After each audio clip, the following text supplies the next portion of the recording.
Their faulty work is never your financial responsibility. If the general contractor cannot find a proper subcontractor to do that work so it is right the first time, that is never, and I cannot say this with more of my chest, it is never your financial responsibility. They need to keep trying until they get it right, and that is not your cost to bear. Well, hello, and welcome back to another episode of The Chicks in Construction. I am your host, Mickey Paradise, and this is my illustrious co-host. Hi, I'm Jessica Abreu. So today we have another homeowner horror story for you, and we are very grateful for everyone who takes the time to write in their stories because it helps so many people out.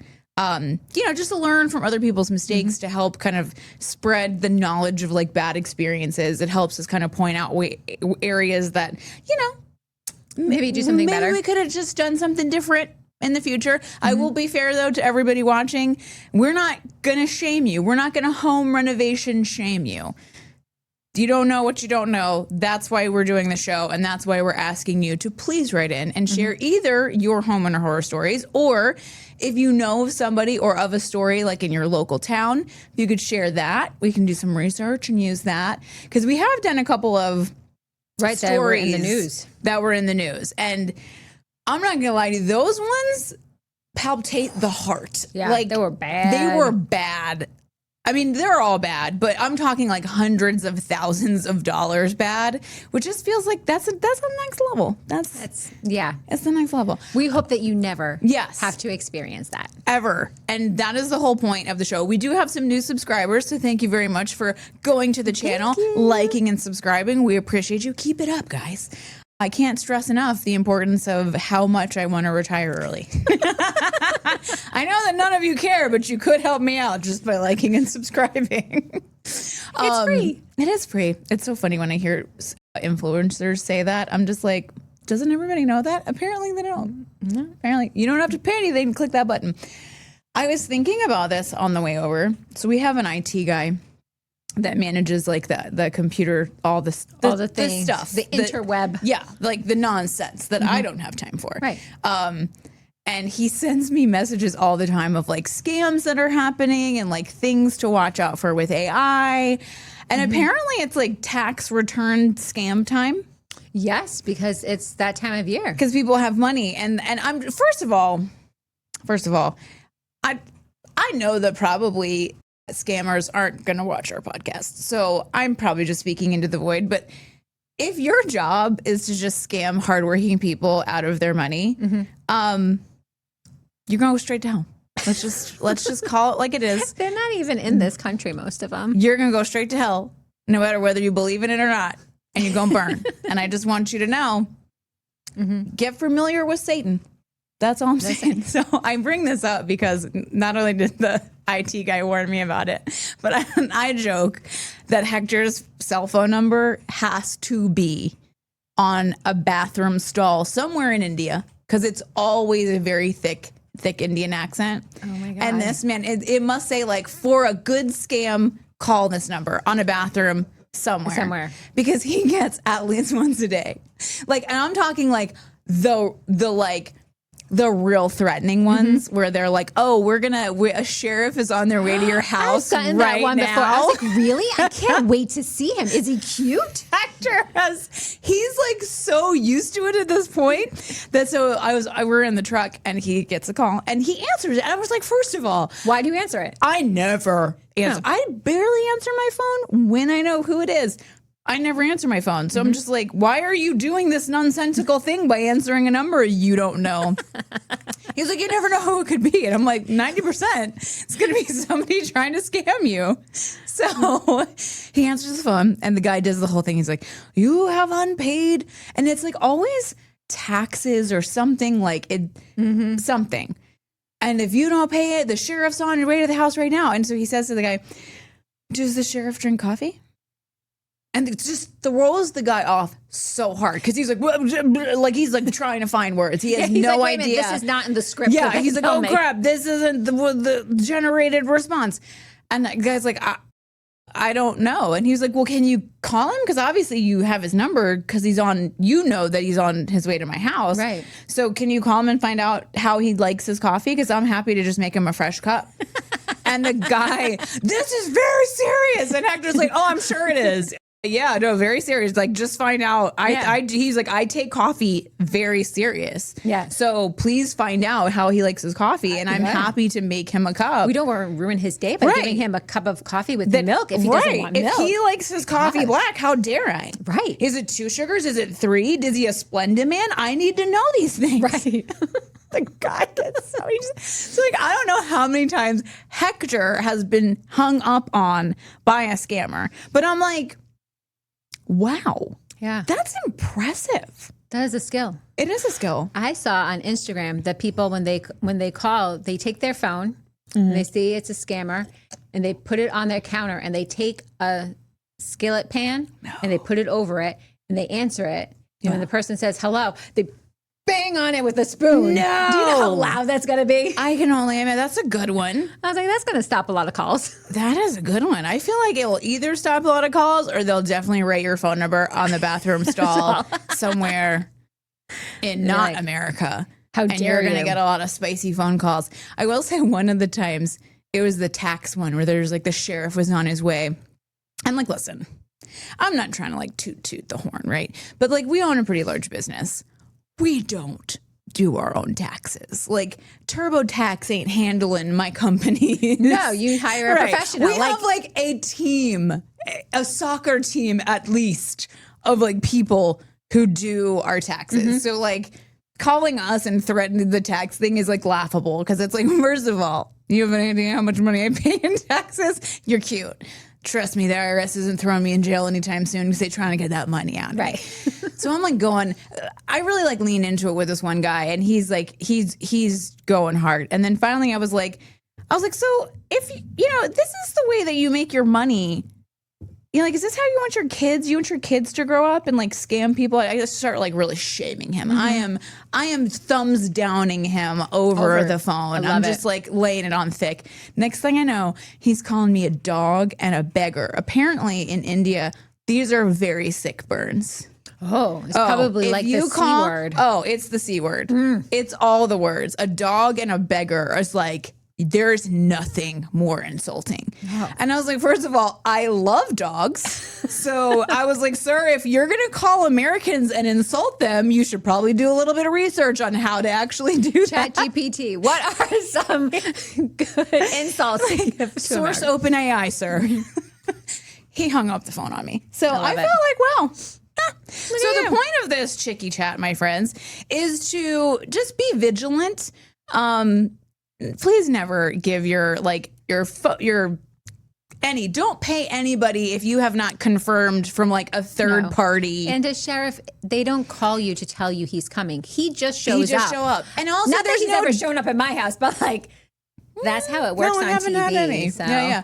The other thing too is we don't have a debtor's prison, y'all. Like unless you have done something shady on your taxes and like tried to, you know, I don't know, break the law. Just because you didn't pay your taxes doesn't mean you're going to jail. So I can't stress that enough. Like I feel like we all know that, but just to be on the up and up, it kind of goes in with, you know, shady contractors, shady humans. Be abundant, and we as the chicks in construction, we just want to help you be safe out there. So just know right now, the scams be scamming. They be coming pretty hard for people. And like my sister-in-law got scammed once because she didn't understand how the system works. And so she got a call and it was like saying that she hadn't paid her energy bill and her electricity was about to get cut off. And she had little kids at the time. So she was just like, oh my God. And so she didn't put the pieces together in her head when they were asking for a prepaid. She had to go get a prepaid Visa card, put the money on that. Because then you can never get it back. Like you can't contest that charge. No. So she went out and got it.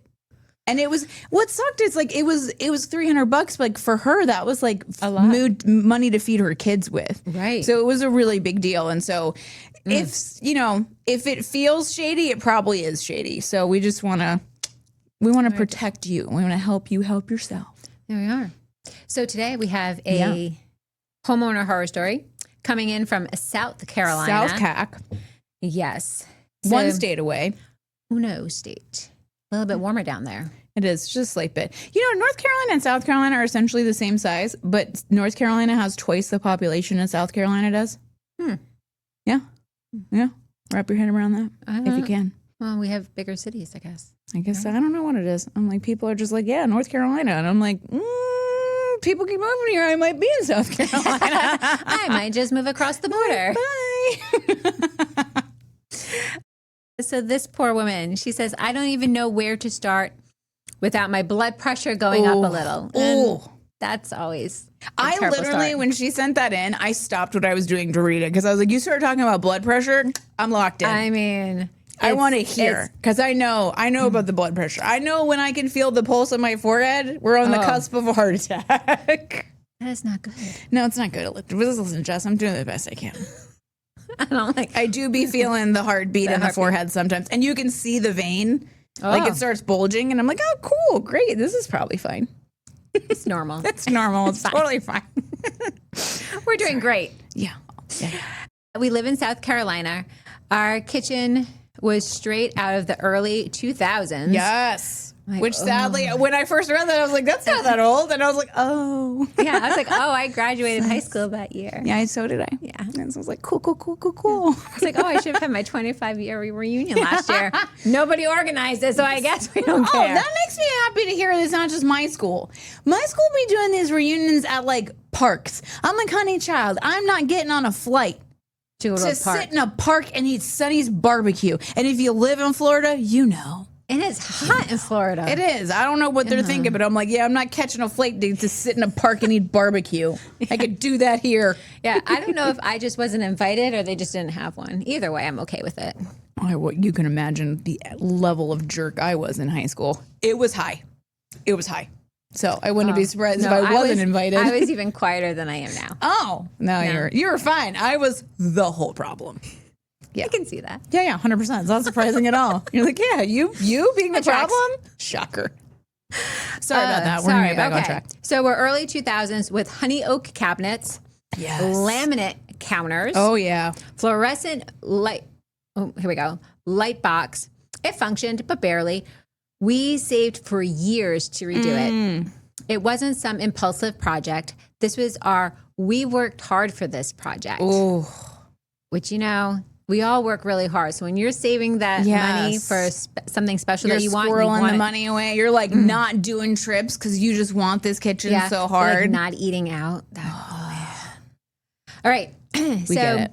We hired the wrong guy, even though he came recommended. He talked confidently, showed us photos, knew all the right words. His price wasn't crazy cheap, just a little lower than the others. Enough to make us feel smart.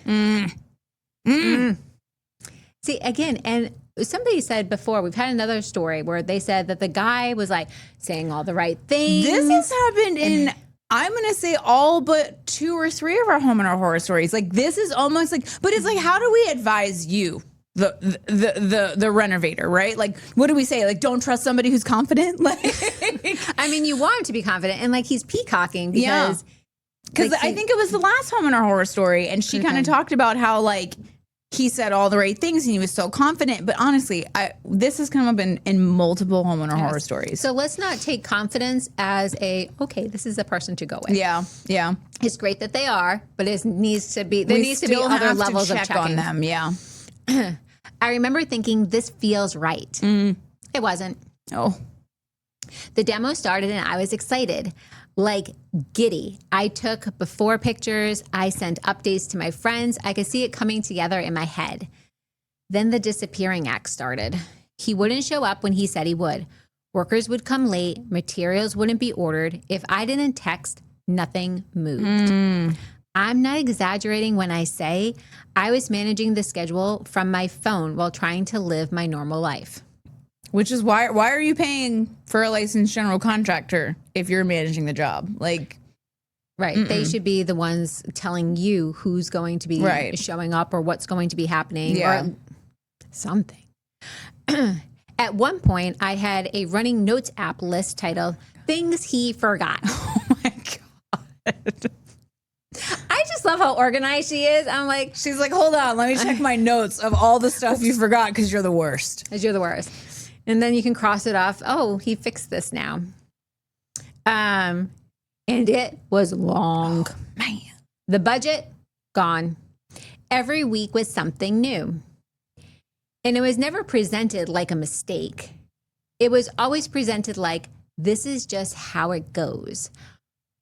Which I feel like as a homeowner, you don't know if things are going a certain way just because that's just the way construction goes, like problems happen.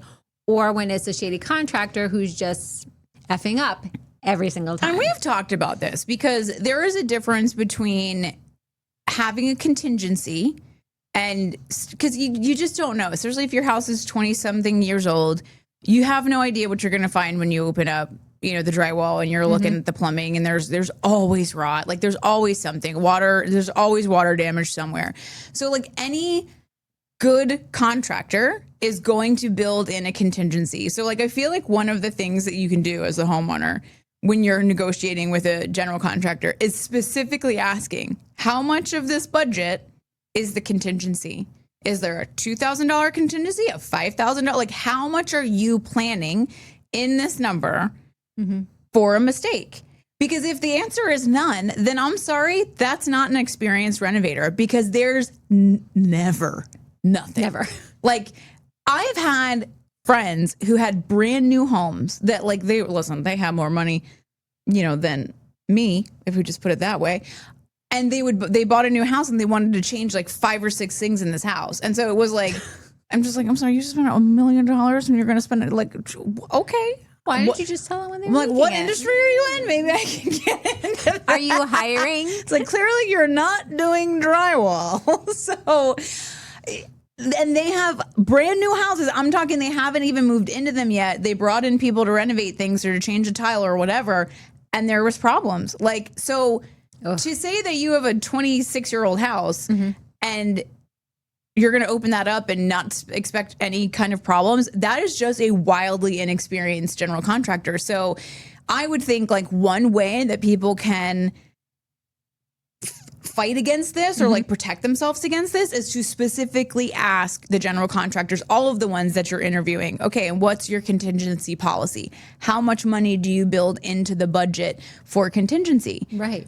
And then you listen, if they put $5,000 into the contingency and they open things up and it's like, whoa, Nelly, whoa, it might blow through your $5,000, but at least that's not $5,000 that straight out the gate is coming out of your pocket. Right. Because it's in your contingency. So you've already budgeted and planned for it. Yeah.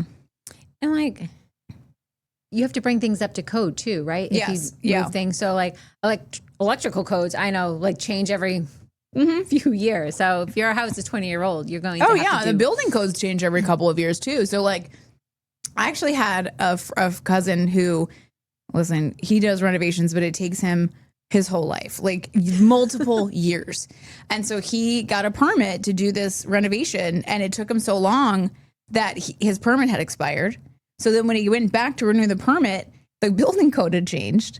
And he had to bring all the stuff up because it was a new permit. And they're like, sorry, guy, like if you had kept the permit active, you'd been fine. But because it's a new permit, like you have to bring it up to the changed like building code. And so you have to change this and that. It was crazy. So yes, you do have to bring things up and it can be a lot.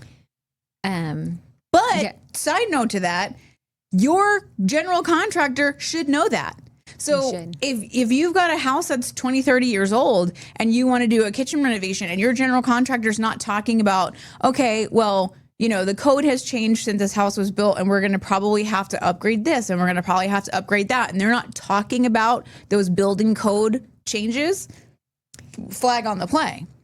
Yeah. Flag on the play. Maybe don't hire that one. Yeah. Like, 'cause you want somebody that isn't going to be surprised when the inspector comes in and says, oh, well, that's not up to code because the code has changed. You want somebody who expected that, and then because they expected it, they built that into the price. Absolutely. Yeah. This person did not. Sadly. I mean, because she just started watching the show, so now she knows. But sadly. It's all right. She's going to help somebody else. She's going to help you not make this mistake. You're not going to do it. No. You're not going to. All right, so this is just how it goes. The first one was, we didn't plan for this. Going right into what we were saying. Yep.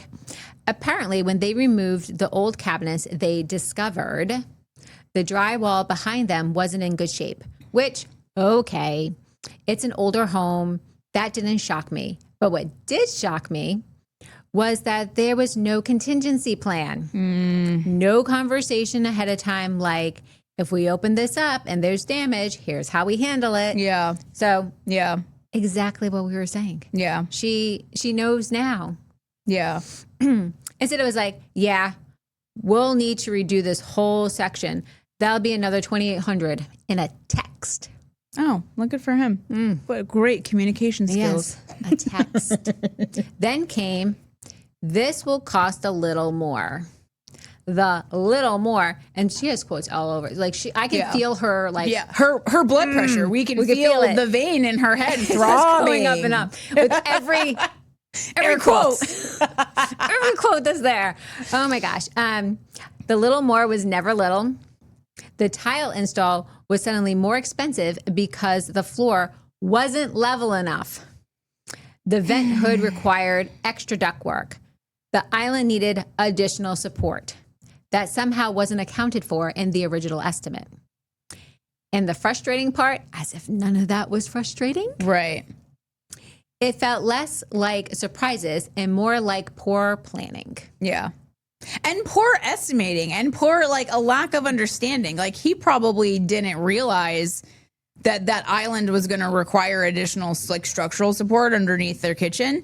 It was probably the inspector that was like, hey, you planning on putting it? And he was like, oh, no, I was not. You know, But since you said it. But since you mentioned it, Or okay. could it be that, like, he knew that all these things were going to add up and he wanted to make sure that he was the lowest bid It so could be that they both. would go with him? It could be both.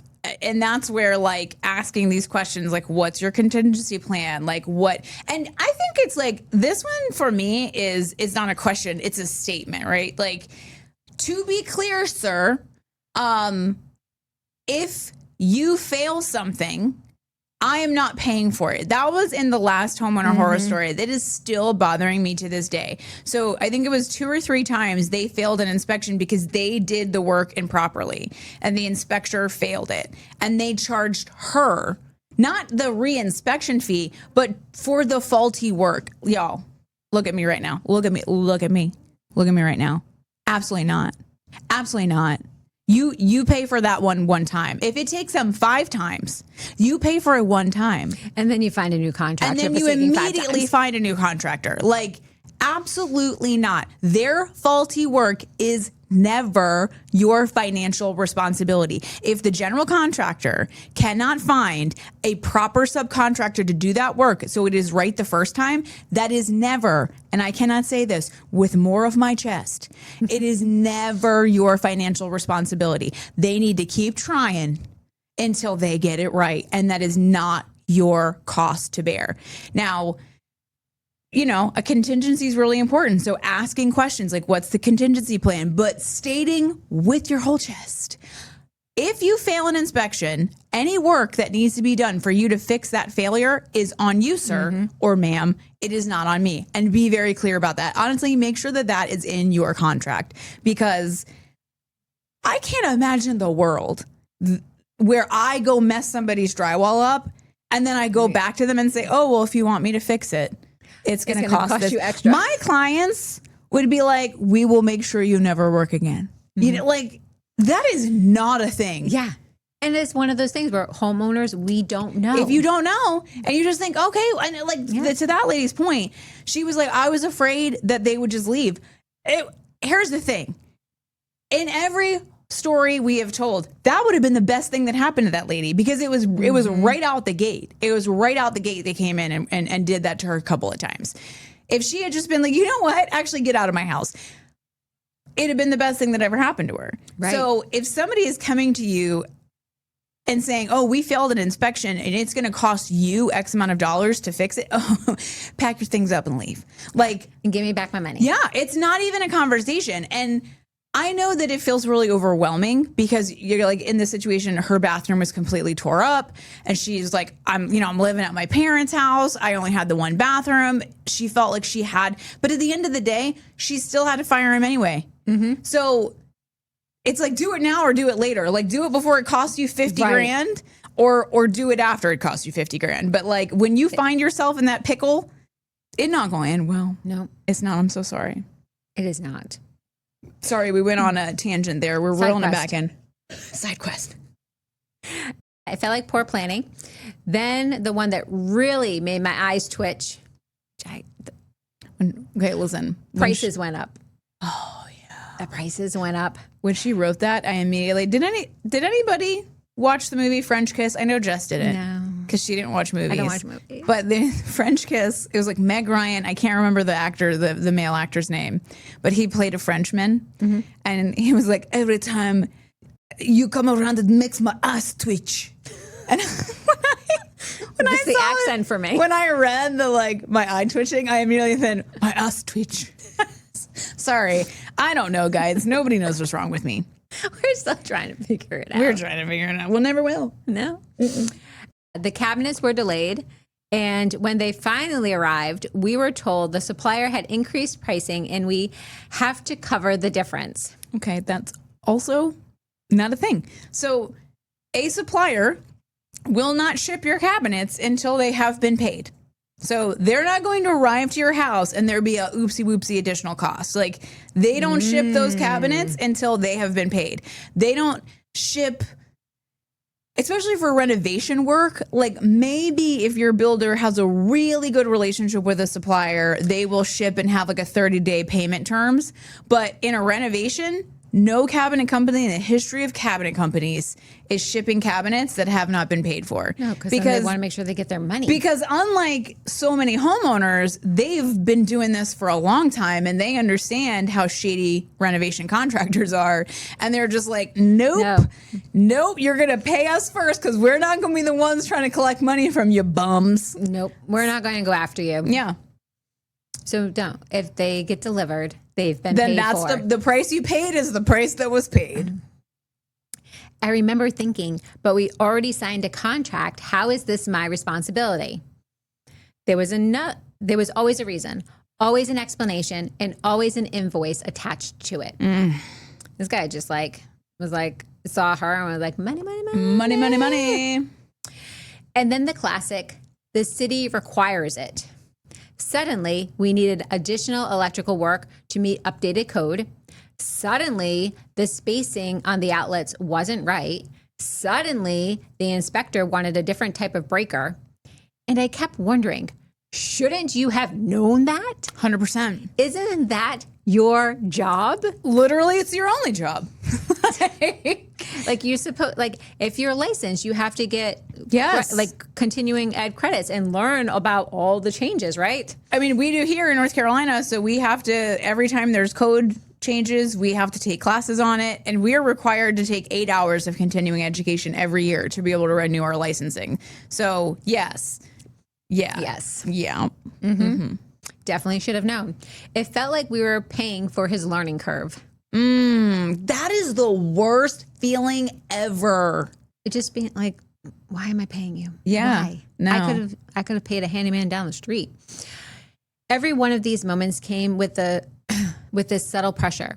Our kitchen was torn apart. We had no sink, no stove, cabinets stacked in the living room. Oh, that's sexy. It's not like we could say, let's pause and get other bits, but they should have. You can. It doesn't feel like it because your life is in disarray. And here's the thing, guys. That's what these guys are counting on. One, they know exactly what to say to get the job. They've been doing it long enough. They're absolute narcissists. They're total scammers. They know exactly what to say. They know exactly how to be confident. They know exactly how to get the work. But then they also know exactly how to put you in a position where you feel like with your back against the wall. Like, I can't fire this person because my house is torn up. Yes, you can. Because, guys, very few of these homeowner horror stories ended with the person finishing with the same contractor. Honestly, I think it was one. It was the other lady in South Carolina. who Yes. had the porch. She added the porch on the back. And like, I wouldn't call it, she wouldn't even have called it a horror story. She just wanted to share, you know, the things that she learned, which we appreciate. Go to chicksandconstruction.com. But it's every single one of them have ended with them firing the guy, the homeboy not showing up, like just be gone, not answering the phone, like changing his number. You're going to end up there anyway. So when you feel like, okay, my back is up against the wall if I don't pay this extra money, that is all you need as the homeowner to be like, immediately stop, because you are getting scammed and they're putting you in that high pressure, like high sales position to make you feel like you don't have a choice. You do. And you're going to have to go that direction anyway. They're just trying to see how much money they can, like how far they can push you to that breaking point. Eventually, the breaking point is going to come, whether it's your choice or it's theirs, but it's going to come. It's going to come. And if you do it earlier, you can save yourself some money and some headaches and your blood pressure not rising as much as this one is. Yeah, no. So every week I look at my husband and say, I guess we have to. Oh my God, every week. Little by little, the budget stretched, then snapped. Was started as a carefully saved renovation, turned into us pulling money we had set aside for other things. And the worst part wasn't even the money. It was the feeling of constantly being caught off guard. I don't mind paying for quality work. I do mind feeling like I'm being drip fed bad news because someone didn't plan properly in the first place. Yeah. And when your entire kitchen is torn apart and your cabinets are sitting on your living room floor, what are you supposed to do? Fire him? Start over? Live like that longer? Live like that longer. I'm like, sorry, the words were just not wording. They weren't wording. Listen. It's Monday, guys. Yeah. You're watching this on a Tuesday. You'll watch it on a Tuesday, but for us, it's a Monday. We felt trapped, so we kept going. It was supposed to be like 8 to 10 weeks. Oh. I don't even want to. I don't even want to let you know how long I'll die. I'll probably fall right out the chair. It took almost 6 months. Holy crap! 6 They months. went from 2 months to 6 months. Holy. Honestly, that's actually not as bad. Remember the last one? 9 months for her bathroom. For her bathroom. This was a kitchen. That's more involved. Right. Oy. But it's still, like, I can't imagine not being able to cook for 6 months. Oh, yeah. No, I mean, I would love being able to not have to cook. Like, oh, sorry, I but can't my cook, waistline would not. I'm just I gave up on that a long time ago, guys. 6 months of no sink, washing dishes in the bathtub, cooking in the air fryer and microwave like we were in college again. Ooh, reminiscent. We didn't have air fryers when we were in college. No, we didn't. That's how old me and Jess are. They didn't exist yet. We had ramen noodle in the microwave. That's right. Cup of noodles, y'all. Yeah. Air fryer. Hey, she fancy. Kids asking when it would be done. Never. Never. This is Are we there our yet? new life. No. This is our new life, kids. Me pretending I wasn't stressed when I absolutely was. The inspections was where it got really stressful. Plumbing passed on the first inspection. Good job, plumber. And I remember thinking, okay, maybe I'm just being anxious. Then electrical failed. Yeah. No, it's not you, honey. The inspector literally looked at me and said, who did this work? Who did this? Oh, God. That's like as bad as it gets. Yeah. That's what I would expect if I had my husband try to do anything in my house. Brad, that's who did it. Brad did it. I told him not to touch it. Did he listen? He didn't. He didn't. He never does. Although he is starting to now. Our refrigerator stopped making ice. Oh, okay. Which it does, as one does. It's had enough. It's like, no, absolutely not. Not going to make it. I will not. Just makes this noise. Like it's trying to make ice, but it's not. Just giving it my shot. I think maybe the line is frozen. And I was like, okay, so who are we calling to fix that? And he's like, well, let me just get behind. Oh, God. Brad. So he moves the refrigerator and gets like behind it. He's like, oh, it's dusty back here. So he gets the vacuum and he's cleaning it. And I'm like, oh, great. Thanks for that. Great job. cleaning it for the repairman. So he doesn't get dirty. And he's like, I can't figure out where. I was like, then don't touch it. Don't touch it. Don't touch it. Yeah. And then he's like, I can't figure it out. So he pushes it back and then he opens up the fridge where the little freezer box thing is for the ice. Thing. Yeah. And he takes it out and he's looking, he's touching things. I was like, can you not? You're like, I swear to God. I swear. I'm like, just call the guy who fixed our washing machine. Yeah. Maybe he knows how to fix refrigerators too. Sure he does.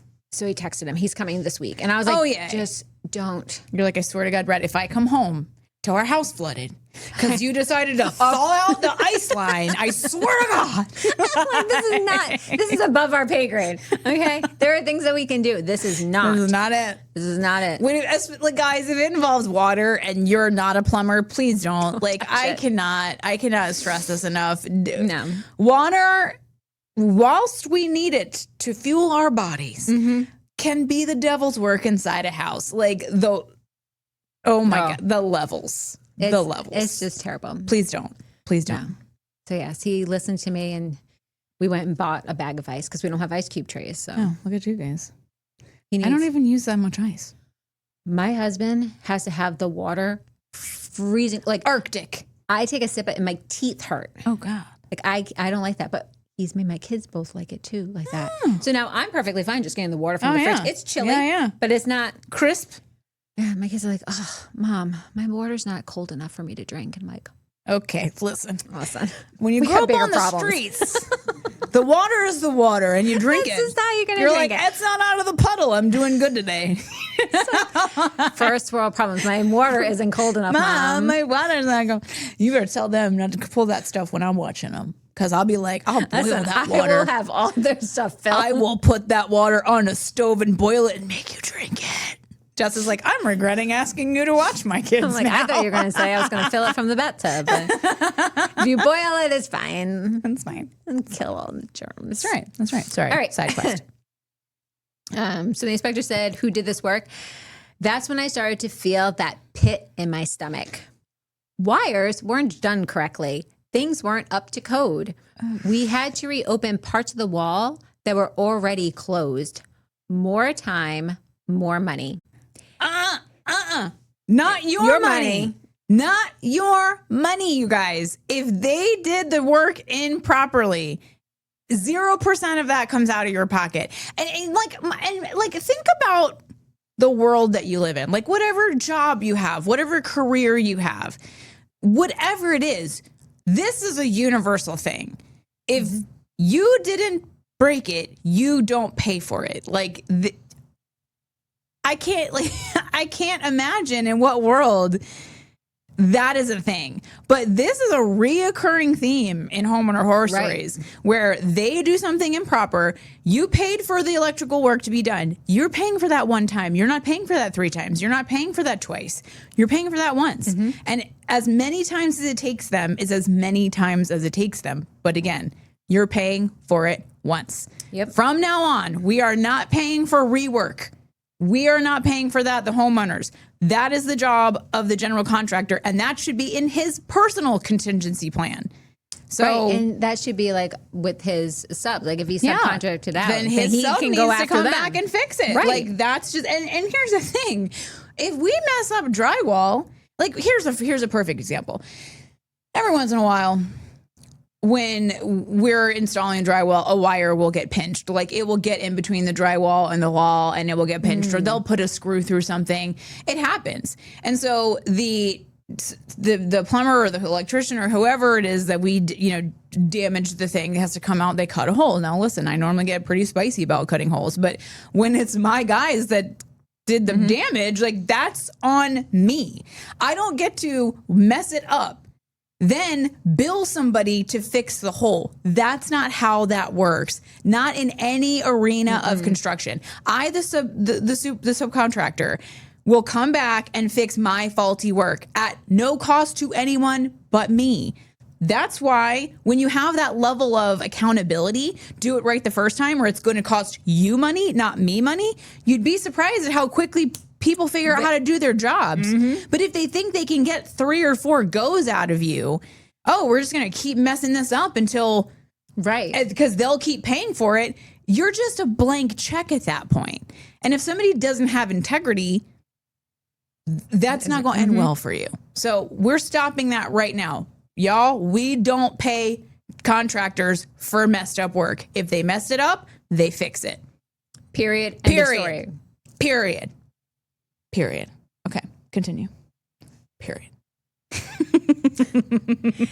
And then the framing needed to be adjusted because something else wasn't vented correctly. It felt like every time we passed one thing, 2 more issues popped up. That's also when I found out our contractor wasn't licensed. What? Shocked. I forgot that part of this. I was like, at least he's a licensed contractor. What the world? I couldn't understand why things were going so badly. So when he came, recommended. Yeah. Oh, she doesn't say where Last time I was a friend of a cousin or a cousin. Yeah, she didn't say where he got recommended from. Yeah. So hopefully it wasn't Facebook.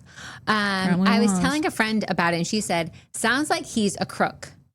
That night, I looked up his name to see if he had a license, and what I suspected was true. He did not. Y'all. I cannot explain the anger I felt in that moment. Yeah. And here's the part that still blows my mind. I let him finish. Oh, mama. But only because I stayed on top of everything. So she did his job for him. Basically, yes. Happy International Women's Day. Right. She had her list in her notes and was like, okay. She's paying him to do his job for him. Of course. Cool. Love I that. was the one researching South Carolina building codes at 10 p.m. I was the one calling the county to ask questions. I was the one confirming inspection requirements. I was the one making sure materials were actually ordered. There were moments when I thought, I could probably do this job myself at this point. You should. We need more of you than we need of this dude. Like, she could be a project manager. Oh, God. Don't get me started on that. We'll tell you about this story someday, guys. It's not right now. We're still in litigation. Just one day we're going to spill the tea. All the tea. I didn't want to be the contractor. I hired one so I wouldn't have to be. Yeah. I don't blame myself. Good. We weren't careless. We weren't reckless. We asked questions. We got references. We trusted someone who sounded like he knew what he was doing. But we didn't verify the license. Yeah. We didn't double check permits. We trusted words instead of proof. So now I have a question. Okay. How is he able to get a permit if he's not licensed? I don't know about how it works in South Carolina, but I know that you can pull permits for things. Like it depends on how you present it to the permitting department. Okay. So if you're like, oh yeah, we're gonna we're just doing some mild stuff in their house. It's nothing major. Depends on how you sell it. But I know that I know several people who try to get away with like flipping houses here and they're not licensed GCs. So like this one lady in particular. Yeah, go ahead. So they buy a rundown house. Yeah. And then update it themselves? Yes. And they're not a contractor? Nope. Yeah. What could go wrong? Y'all, that's so common. Because like HGTV told everybody once that they could just be house flippers. When there was like every channel, every show on HGTV was house flippers. And they made so much money. Oh, man. According to them, according to Chip and JoJo, it only costs $500 to tile your entire house. So, it depends on what you believe. But there was a huge amount of people just flooding the market. Like, oh, we're house flippers now. And so, like, we had this lady reach out to us and she was like, oh, I got in trouble with the city because she wanted to do the right thing to a degree. She wanted to get permits because she knew that if to sell the house, she needed permits. Right. So she went in and said that she was, I think she said she was changing out her sink. Okay. That was the permit she applied for. Inspector shows up and is like, the house is gutted. This isn't a changing the sink. This is a whole house renovation.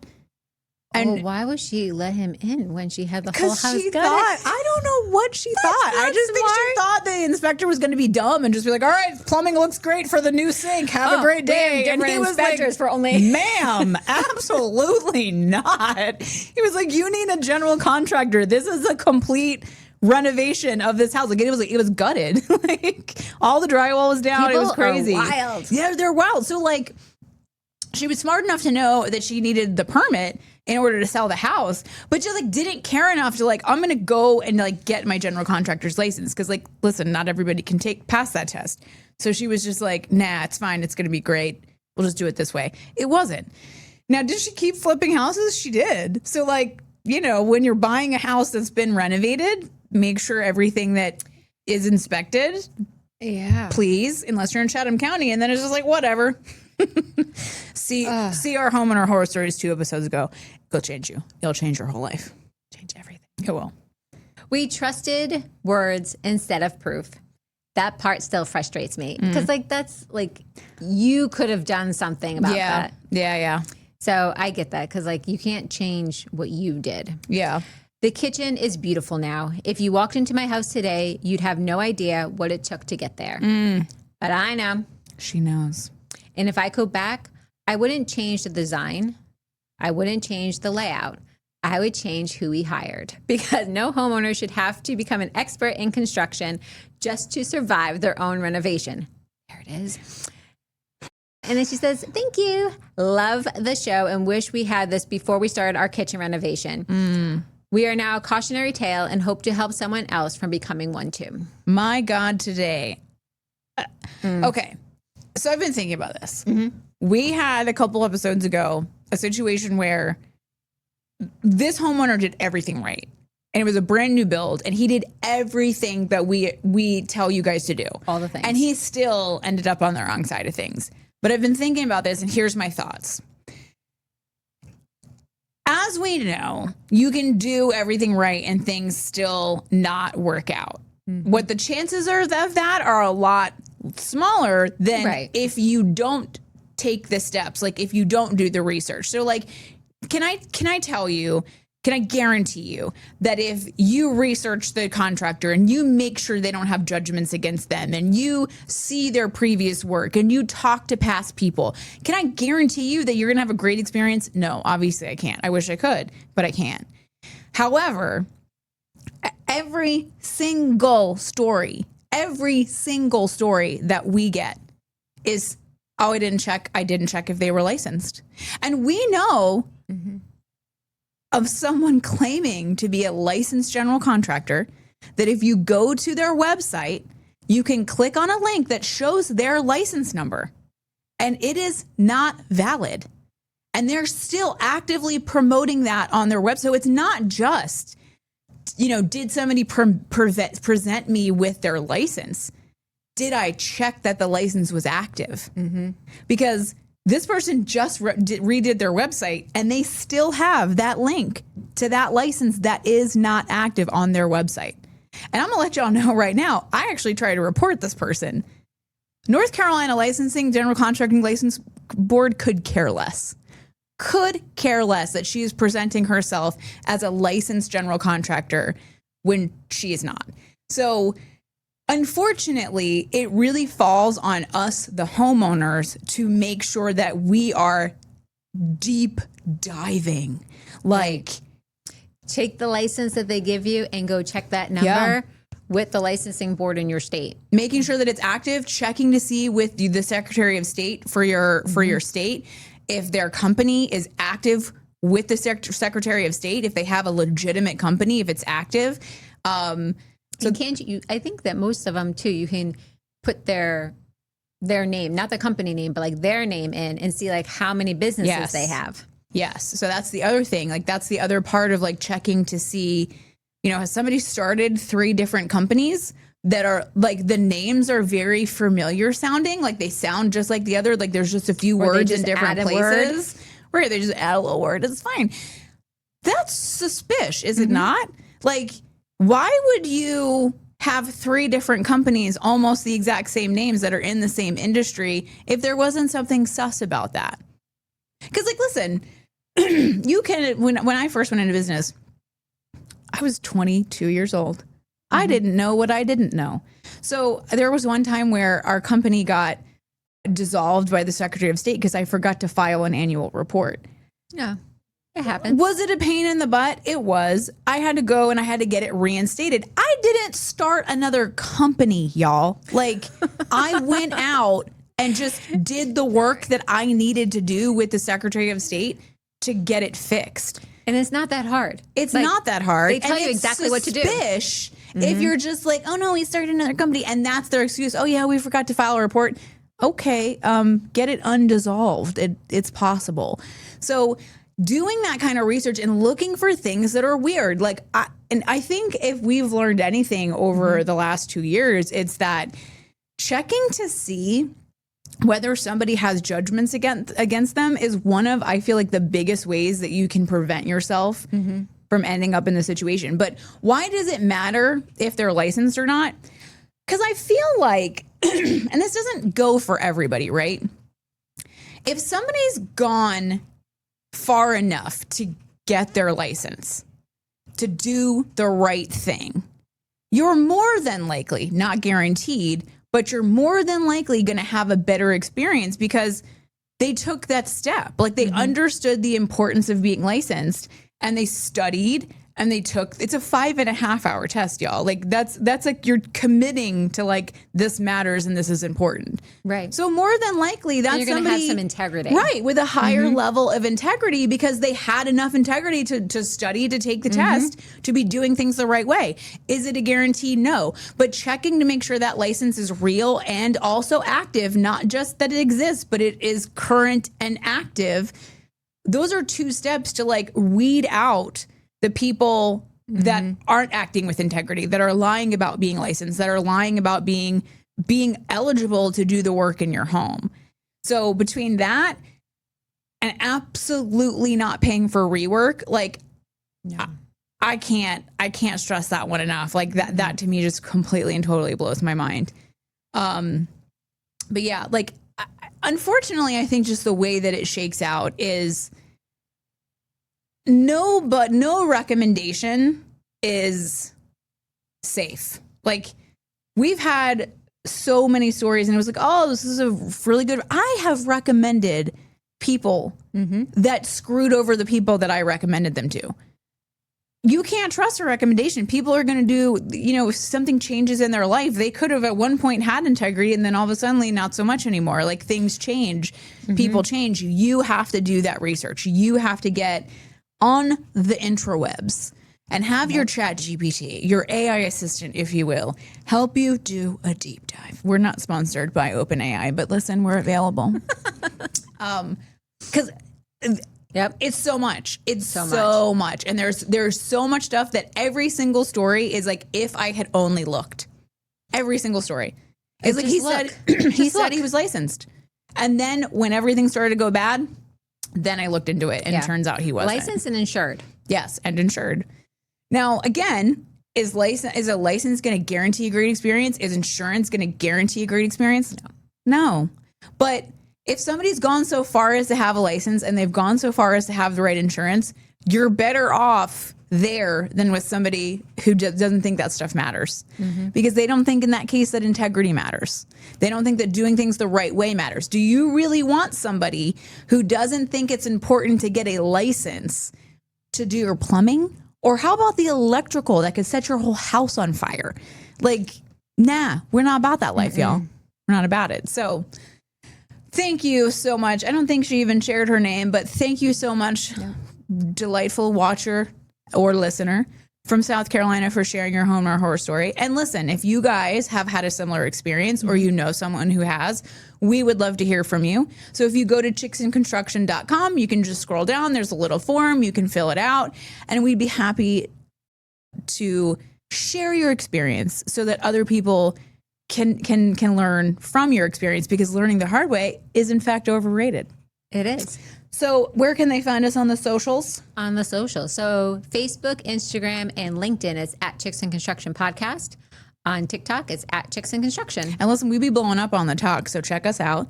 And please be sure to like and subscribe, guys, because the more you guys subscribe. Honestly, the more juiced I get, the more excited I am to do this. All right, guys. Thank you so much, and we'll see you next time. Bye.